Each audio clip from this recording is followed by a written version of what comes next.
In our small world of today, we often show up as text, um, maybe a good night text with just a kiss emoji, or maybe a quick heart emoji. And while these are very lovely gestures from husband and wife, the most important thing and the truth of the matter is that many couples they have begun to mistake these symbols for substance. We say we have communicated, but have we really communicated? You know, sometimes we hide behind all these little icons because it feels easier than expressing what's real. But God actually designed love to be relational, not virtual. So, in today's episode, I am specially welcoming you to navigating marriage in a tech world. And today's topic is gonna be love beyond emojis. So, I am inviting us to rediscover the beauty of real connection in a digital age. What do I mean by emojis? These are visual language. Yeah, they are visual language that helps people to communicate emotions, maybe mood quickly, and then it is universal. Most of the time it helps us to fill in the gap when we are short of words. And emojis, they are just small digital images that is shaped towards human emotions. They could communicate, they could express an idea, emotions, or even reactions. But what are their advantages and then their disadvantages? How are emojis helping couples to build connection, to build intimacy? And what exactly is this tech doing to us as couples? We'll be looking at all of this today by the grace of God. The very first thing I would love us to understand that there are a message behind emojis. Emojis, they are wonderful tools for expression. They can say a little about what we feel. They could help us to enlarge our emotions. They can carry weight sometimes. They can carry some weight of emotions, that of feelings, that of love sometimes. Yes, it is true that there are some messages behind emojis. Emojis, they are very wonderful tools of expression. But wait, it is true that they help you a lot in a little space. But let me ask you a question that they can't carry the weight of love. Obviously, can they carry the weight of love? No, they cannot. And emoji can actually express feelings, but it cannot convey your faithfulness that keeps love alive. It is true that you can easily punch like the love emoji and send it to your spouse, but the truth is that can it actually convey your faithfulness and then keep love alive in your home? Maybe love is actually more than a symbol. It is a lifestyle. A heart emoji is cute, but it cannot replace a heartbeat of love to your spouse. It can't. You cannot compare them. Emoji is cool, it is nice, and then it is sweet. But the truth of the matter is that it is not the same thing as you saying I love you to your spouse. So today, let's talk about what it means to love beyond those emojis that is always popping up on your phone, that are always using in communicating with your significant other. So we say I love you with symbols, but the truth of the matter is that are we really connecting for real? It is time for us to actually carry the love in our family, in our marriage, beyond those emojis, to real words, to real touch, and then to real love. Words, touch, and then love. It shouldn't be replaced with emojis on our phone as we communicate with our husband or with our wife. Let's make it real. Let's come back to the original design, how God designed love to be relational and connecting. I'll go ahead from there. Let me bring to us some of the risks of digital substitution. Many couples are emotionally disconnected. They are no longer connected at home, but they were actively connected online. But the disconnection in person is great.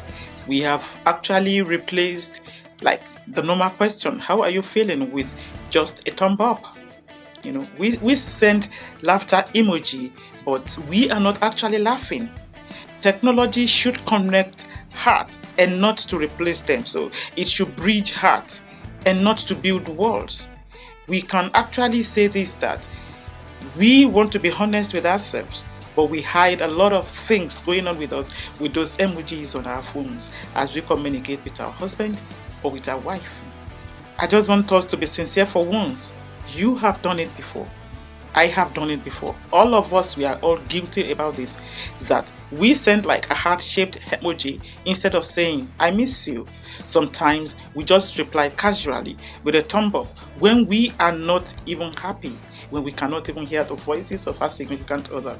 So let's quickly consider some biblical stand about this, some practical truth, some biblical truth about this love in this tech-driven world.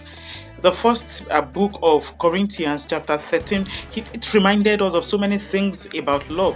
We were told that love is patient, love is kind, it keeps no records of wrong, true love listens, true love forgives, true love waits, true love speaks life. Or the kind of love that is just typed on our phone sometimes does not convey all of this. So what we are saying is this, that love is not typed. Instead, it is to be lived, as in it is supposed to be a lifestyle. God's idea of love is a presence. Yeah, they wanted you there physically and not just presentations on our mobile phones using the tech. No, it is not God's idea. So I'll go ahead to tell us some practical tips on how to actually carry our love beyond just emojis. So how do we love beyond emojis? How? Here are some practical ways. One, please, we have to be intentional, okay? With your husband, with your wife, you just have to be intentional. Don't just text, okay? Talk face to face. Make time for real conversations. You cannot replace real conversations with just texting, with just emojis. So you will have to be intentional about proper communication with your spouse. It is necessary. Two, you will have to be expressive. Yeah, say what the emoji means. Okay, so instead of you just sending a heart emoji to your spouse the next time, just accompany it with I love you because you make me better. So like that, your husband or your wife will actually know that you are communicating. It goes beyond that emoji alone. Three, please, we need to be present. When you are together, put the phone down and look into each other's eyes. Yes, drop the phone. Get some time together. Be presently present. You cannot virtualize love. You cannot virtualize marriage. Be present at home and be present with yourself. Don't be in a corner of any of the social media when you are rightly seated beside your spouse. Don't create a room in a room for yourself when you are together with your husband. Please put down the phone for a moment and then create a stronger bond with your spouse. Switch off the TV. It is okay, please. You can actually skip some of those series you are so much addicted to on the television. Create time, be present, okay? Don't lock yourself in the room of Facebook, Instagram, TikTok while your significant other is there suffocating out of loneliness, even getting depressed because you are not present, even though you can be physically seen in the house. I love to actually make some spiritual reflection about this because I need us to really understand and pay attention to what I'm about to say, that God didn't send you an emoji to show his love to us. No, instead God sent his son, yes, his only begotten son. So that is actually personal. It is personal in nature, it is intentional in nature, and then it is sacrificial in nature. So that's how we are called to love our spouses in marriage. You will have to be personal about it, you will have to be intentional about it, and at the same time you have to be sacrificial about it. So let your love go beyond the screen, okay, beyond the shortcuts, beyond the emoji. Be available, okay? Love personally, heart to heart connecting, not just on the phone, not just on the media. My closing challenge is this way, that this very weekend, okay, before you will send that emoji to your husband or to your wife, I want you to please pause, okay?